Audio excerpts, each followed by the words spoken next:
Hi guys. So we actually had some of the American Bresse chicken for the first time last night, and I'm gonna have a little bit more tonight, but I kind of wanted to give my first impressions on what we already had before then. So last night I deep fried some of the wings and tenders you just saw there, and so my first impressions of that were the flavor was definitely good, and I do definitely think it was more moist and juicy than conventionally raised chicken. My only complaint so far is that particularly with the wings, it was kind of stringy, and that's not all that surprising when you consider that they were about 20 weeks when I processed them. So for one thing, that's on the upper end of the age that you would usually do them, so they're a little bit older. The other thing is they have been flying around. They've been flying out of their chicken tractor, some up onto the roost and stuff. And when we look at, like if we were raising Cornish crosses, for example, they're so heavy that they cannot fly, so they don't. So they're not using their wings, so they're gonna probably remain pretty tender, whereas if they're actually trying to fly around and flapping their wings, they're probably gonna get a little bit stringy, so not surprising. So anyway, that was my first impression of that. So tonight, excuse me, I left 2 of them whole and I broke down 2 of them, so I have 4 breasts, and tonight I thawed out the breasts, all 4 of them. I think it's going to take all 4 of them to make a meal for us, because they are, on the smaller side, which again, I expected. That's one of the reasons we're doing this, is because we don't think that the modern, Cornish crosses and that they get freakishly big. I don't think that's a good thing. So I would usually go to the store and buy a package of chicken breasts and use 1 or 2 of them to make fajitas. So tonight I'm going to use all 4 of these homegrown ones, and we're going to go in and make some fajitas, and we'll see how those do. That's a little bit of a different cooking method. They're going to be sautéed, so we'll see how they turn out that way, and we'll report back.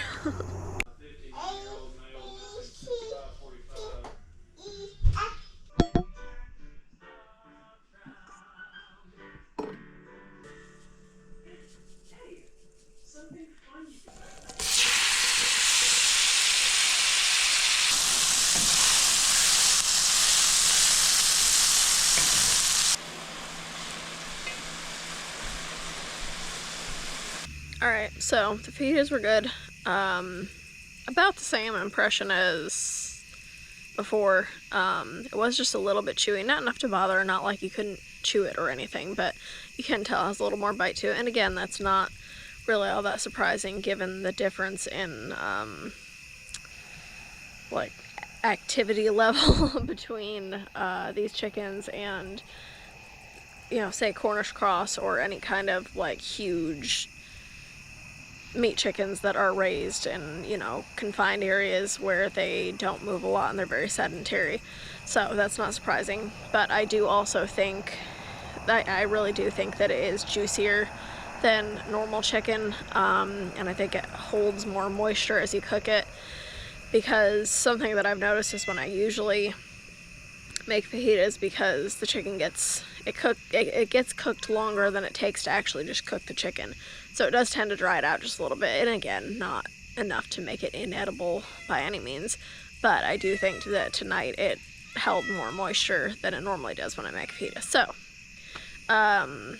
yeah, so that's basically holding true to what I expected or was hoping for, was that that the meat was juicier, but it is a little bit stringier, chewier, however you want to say that, and that's not necessarily a bad thing, but I would be curious to know in the future if they were butchered at a younger age, if that would help with that, whether it's just a case of, I think it might be a case of, as they get older and start to just be more active and, wanting to fight each other and fly and things like that, versus if you kind of got it when they just got to that maturity level, versus letting them be like that for a month or more. So that's something I would be curious to see about in the future, if just butchering them younger would help with that. But, so I've tried it 2 ways now. I still want to roast a whole chicken before I post this and give impressions on that. Today's Wednesday. No, today's Tuesday. Tomorrow's Wednesday. So maybe this coming weekend I will pull out the roaster and roast a whole one and see how that goes, and then we'll report back after that. Alright, I forgot to film when I was getting it ready, or when it first came out before I carved it up, but here is the one that I roasted whole, and we're about to try it and see how it turned out. Okay, so doing it that way, the whole roasted bird, is definitely my favorite of the 3 ways that I've tried preparing it so far. Good flavor, again, haven't had a problem with flavor in any of these, but as far as meat texture, is that even the right word? I don't think so, but anyway, the breast meat was very, tenderness, there we go, that's what I want. Breast meat was very tender, especially juicy, and the leg meat too. I had a drumstick, and it was very moist, but it was a little bit stringy. Again, not surprising, you know, given everything we've already talked about, the birds being more active versus being more sedentary. I also actually just recently learned, since having done all this, like within the last couple of days, never knew this, I don't know how, because I have butchered chickens before, but I just learned that you're not supposed to freeze them immediately after butchering, that you're supposed to like ice them for a couple of days so they can go through the whole rigor mortis thing, and then apparently letting them do that once it comes out of that helps with the tenderness, so I do wonder if that would have helped also. So I don't know, until I do it again we won't know that, but now I know. Hey, I learned something there. You too. Hey, if you're gonna butcher chickens, don't freeze them immediately. Put them on ice for a few, or I think it's 1 or 2 days. I think it said 24 to 48 hours to let them get beyond that rigor mortis, which makes sense because, you know, when you're putting them in the bag, like trying to get the legs folded up so they would go in the bag nicely, I'm always like, they're so stiff I can't get them to fit, and you're fighting with it. That totally makes sense. If you let it get beyond that point, that it would be much easier to bag also. So anyway, but the leg meat was a little bit stringy. Not bad, I could still eat it, but it was a little bit stringy. I did not have any of the thigh meat, but my father-in-law did. He said it was good. He didn't notice it being stringy or anything like that. Everybody said it was good flavor, juicy, moist, all the good stuff that we're after in the first place with these. So so far I am happy with the meat. But out of the 3 ways that I have prepared so far, that was my favorite, was roasting it whole. But back to the question of, is it worth it to raise these birds? Because, you know, they don't get as big, as heavy as a Cornish cross would.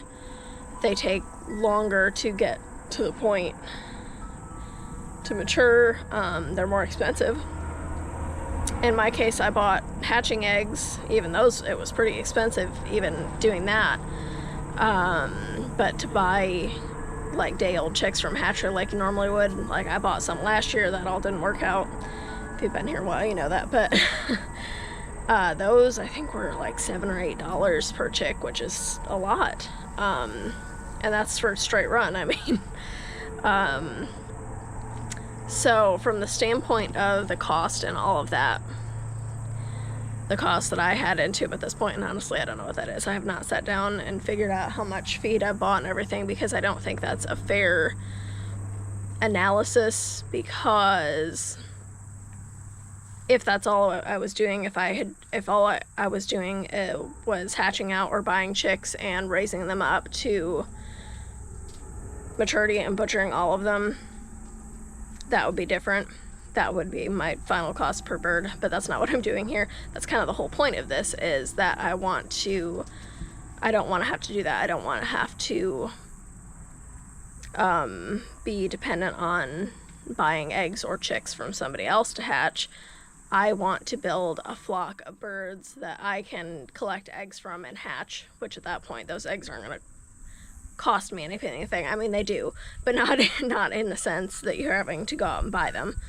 I'm not even sure how you'd figure out that cost, but it would be considerably less than if you were going out and buying them or buying the chicks. So I want to have a working flock that I can collect eggs from, hatch them, raise up a group of young birds to butcher, maybe keep some hens out of it to keep perpetuating the flock. And even when you do that, you might have to bring in new birds from time to time to bring in new blood. I understand that, but still the point is to have a sustainable, self-regenerating flock of birds that you're getting meat from without having to go buy more all the time. Like you are when you're doing the Cornish crosses, you have to buy those. You cannot raise those birds to maturity because they do get so big. They will not survive to breeding maturity age so that you can have a flock of those. So, with that in mind, that is the goal here. I do think it was worth it to go with this particular breed because I am very happy with the meat.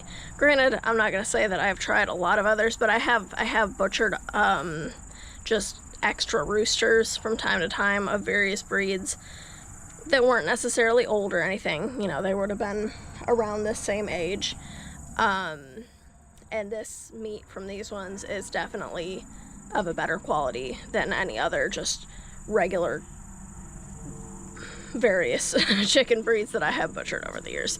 So I do think this breed is a good option if you want to do what I'm trying to do, build a flock that you can get eggs from and raise in perpetuity. So in that sense, I think once I am able to start doing that, and I'm still not, they are laying eggs now. The hens are laying eggs. Not consistently yet, though. They're still young. Some of the eggs are still small. They still aren't laying every day. So it's probably going to take, I'd say, another month before they were laying consistently enough that I could get enough of a clutch at one time to make it worth hatching out and everything. And of course, we're heading into fall here, so I don't know if I even want to do that right now. We'll see. But the point is, and I only have 5 hens. I only have 5 hens left. So, if I collect eggs for a week, even if they were all laying consistently every day, which isn't likely, but I'm still only going to get like 30, 35 eggs to hatch out on one time, which is plenty, but I'd like to be able to do more than that in the future. I would like to, whenever I do hatch out some, save some hens and build a bigger flock. But once I get to that point where I do have a flock of a reasonable size where you could hatch out a decent number at a time and raise them that way, I do think it will be worth it to do it this way, especially if I can get a different or a better setup with the chicken tractor or multiples. It would be nice if we had a better place to do that. But if I could move them consistently every day and they could be foraging in addition to feed, then there wouldn't be as much feed cost going into it. Potentially look into other options. That's another thing about this breed is that they are supposed to be very good foragers. So they'll, eat bugs and plants and stuff and hopefully lighten the feed burden of doing that. So I think once you have an established flock that's large enough to sustain itself and everything, and you have the infrastructure to use them to the best of their ability to allow them to get as much free feed as possible, I do think that they will be very much worth it and sustainable, and that the meat will be of a better quality than most other breeds that you could do that with. So far, do not regret it, which is good. So yeah, and again, I want to do some experimenting, try icing the birds before I freeze them, maybe look at butchering at different ages and see kind of what the most efficient age to butcher them at or weight is, just different things like that. And you know, in the future, once I am doing it more as once I'm raising a significant group at one time specifically for butchering, not that's going to be part of my laying flock and whatever, then I think I would be in a better position to actually run some more numbers and get a better idea of what the actual cost per bird is and how that would all compare. And right now I just don't think it would be, you know, I could tell you all the numbers of what it costs me to buy the eggs and the feed and that. I'd have to go figure it out because I haven't done that, but I don't think that would be a fair analysis at all to tell you, since I only butchered 4 of the birds. It would be a ridiculous amount of money per bird that it's cost me at this point, but a lot of that's just startup costs, and that's not fair to include that. So anyway, my impressions are, I think they are a good meat bird. They are laying eggs, so they're a good dual purpose breed. I think they're going to be good. I think it's going to be good. I'm going to keep trying, and I will update you in the future when there's more to tell, really. But as of right now, I am happy that we have tried this and that it's going as well as it is so far, and yeah, we're gonna keep trying it for sure. So anyway, if you have watched this far, thank you for watching, and let me know if you have any questions or anything specific you want to know about them that I didn't talk about. But yeah, I think if you are looking to build a self-sustaining flock of meat birds, I do definitely think that this is a good breed to look into if you're looking into that. So yeah, anyway, thank you guys for watching. We will see you next time.